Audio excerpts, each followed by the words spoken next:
If you're growing an online business, there's a good chance you've already created a sales tax obligation in one or more states without even realizing it. So that is called economic nexus.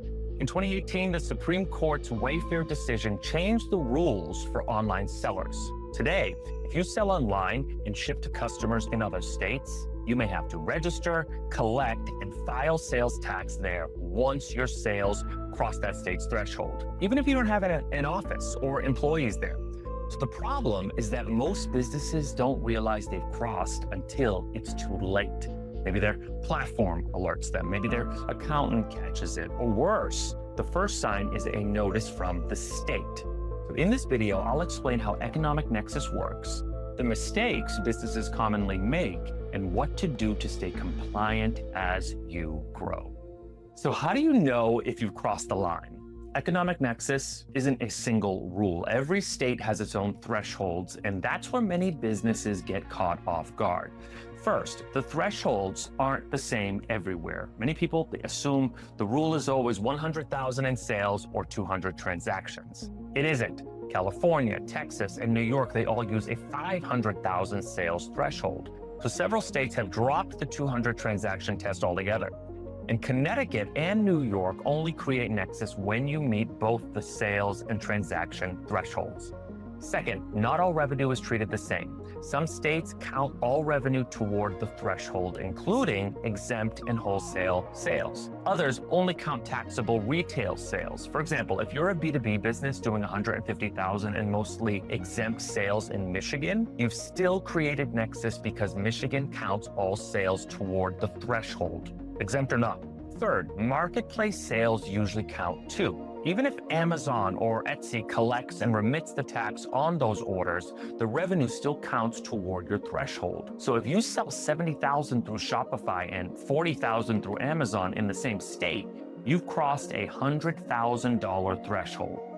Finally, the measurement period isn't always the calendar year. Some states look at the previous 12 months. Others use specific reporting periods. So if you're tracking it manually, it's easy to miss. Now, let's talk about where businesses usually get into trouble. While researching this, I kept seeing the same mistakes come up in customer forums, community discussions, and conversations with business owners. So the biggest one, many businesses think they only need to start collecting sales tax once they realize they've crossed a threshold. So that's not how it works. Your obligation starts the day you cross it. So if you crossed in September but didn't realize it until January, that is 4 months of sales without collected tax.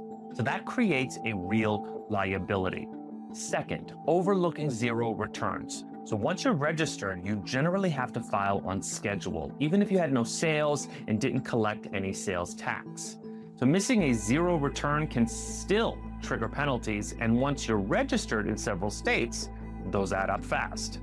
Third, relying on sales tax reports from one platform. Shopify shows Shopify sales. Amazon shows Amazon sales. Neither shows the full picture across both channels or by states. So if you sell in more than one place, you have to combine the data before you can tell if you've crossed any thresholds. Fourth, failing to file on time. As sales grow, states can move you from quarterly to monthly filing schedule. Miss the shift? File on the wrong schedule, and you pay unnecessary penalties. The best way to manage economic nexus depends on the size of your business. If your business is under 300,000 in revenue, you're likely registered in 1 or 2 states. And at this stage, manual tracking can still work if you pull data from every channel, between 300,000 and 1 million. So you start crossing thresholds in multiple states at once. Every new state means another registration and future filing deadlines. So this is where the sales tax provider choice starts to matter. Picking one that's certified under the streamlined sales tax program may not pay off immediately, but as you grow it, it can save thousands in filing costs across the 24 SST member states, and you won't have to migrate later. Past 1 million, manual workflows usually stop working. At this stage, you're managing dozens of deadlines, tracking multiple exemption certificates, and selling across Shopify, Amazon, Etsy, and using Stripe and QuickBooks. And none of those platforms automatically combine sales transaction data for you. This is also where many businesses start looking at enterprise platforms like Avalara, Vertex, and Sovos. But for US-focused e-commerce businesses, those platforms often come with enterprise-level pricing and complexity. So they're built for global operations and complex entity structures. If you're primarily US, you'll pay enterprise prices for features you rarely use. Consider a mid-market solution like TaxCloud instead. Above 100 million, Economic Nexus isn't the main challenge anymore. Now it's acquisitions, ERP integrations, and audit readiness. So that's where enterprise platforms fit in. So what do you do if you've already crossed the threshold in one or more states? First, pull your sales data by state for the last 12 months from every channel. Apply each state's specific rules, gross versus taxable, marketplace inclusion, and if your exposure is recent, 6 months or less, register in those states and start collecting sales tax going forward. If it's been longer than 12 months, talk to a tax advisor first. They can help you decide if a voluntary disclosure agreement makes sense. A VDA can limit your look-back period, typically to 3 or 4 years, and often waives penalties as long as you come forward before the state contacts you. And once you have a plan, register in the required states, configure tax collection across every sales channel, and make sure you're filing on schedule going forward, including 0 returns when required. Now, the longer you wait, the more expensive it gets.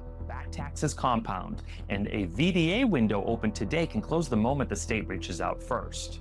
There comes a point where managing sales tax manually with spreadsheets just isn't enough. So that's when you need software handling compliance in the background. When evaluating solutions, look for a few things. First, it has to monitor Nexus across all your channels and alert you before you cross, not after. Second, look for full workflow automation, tax calculation, filing, exemption certificate management, and support for state registrations as you grow. Third, if you sell primarily in the US, check whether the provider is certified under the streamlined sales tax program. Certified providers like TaxCloud help eligible businesses file for free in all 24 SST member states. Fourth, pay attention to pricing. Buying an enterprise tax platform before you need one means paying for features you rarely use. For growing e-commerce businesses, a mid-market solution like TaxCloud gives you the functionality you need along with transparent pricing and a free trial. Finally, support. Rules change constantly, and there will be situations where you need expert help. Access to real people who can assist with registrations, deal with state notices, or help with VDAs makes a real difference. Now, one note, TaxCloud focuses on US and Canadian sales tax. If you also need international VAT or GST, you'll pair it with another tool. Quick recap. Economic Nexus thresholds aren't the same in every state. Marketplace sales count toward Nexus in most states. Your obligation starts the day you cross, not the day you discover, and manual tracking eventually stops working. So when you get there, look for a solution that monitors Nexus across every channel, that handles registrations and filings, and scales with your business.